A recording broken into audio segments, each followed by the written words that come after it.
Hello అండి, అందరికీ నమస్కారం. ఇవి స్నాక్స్ చేస్తున్నా అండి. సాయంకాలం ఈవినింగ్ పునుగులు విజయవాడలో ఫేమస్ కదా, ఇవి చేస్తున్నాను మా అబ్బాయి తినాలంటే. ఒక చిన్న చిన్నవి అండి, బాగుంటాయి. దాంట్లో కారం చట్నీ వేసుకొని తినచ్చు.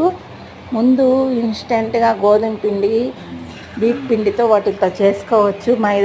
మైదా పిండి నేను చేయటం లేదు.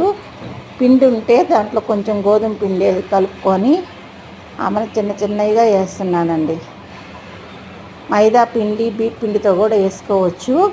నేను మైదా పిండి బదులు గోధుమ పిండి వేసుకొని బియ్యం పిండి మినపప్పుతో దోశ పిండి ఉంటుంది కదా, దాంట్లో కొంచెం గోధుమ పిండి కలుపుకొని సోడా అవి కలుపుకొని వేస్తున్నాను. సాల్ట్ అవి కొంచెం బాగుంటాయండి టేస్టు.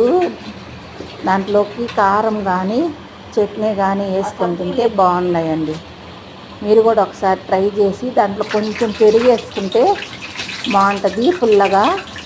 మీరు కూడా ఒకసారి ట్రై చేసి చూడండి. ఈజీగా తొందరగా ఎవరన్నా చుట్టాలు వచ్చినా కానీ తొందరగా చేసి అప్పటికప్పుడు పెట్టచ్చు. మనం ఇన్స్టెంట్గా చేసుకోవచ్చు. ఇన్స్టెంట్గా చేసుకోవాలంటే దోశ పిండి ఇడ్లీ పిండి లేకపోయినా కానీ గోధుమ పిండి కొంచెం పెరుగు బాంబే రవ్వ అవి కలుపుకొని చేసుకోవచ్చండి, బాగుంటాయి.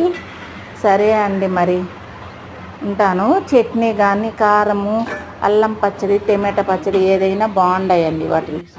నమస్కారం అండి, మరి ఉంటాను.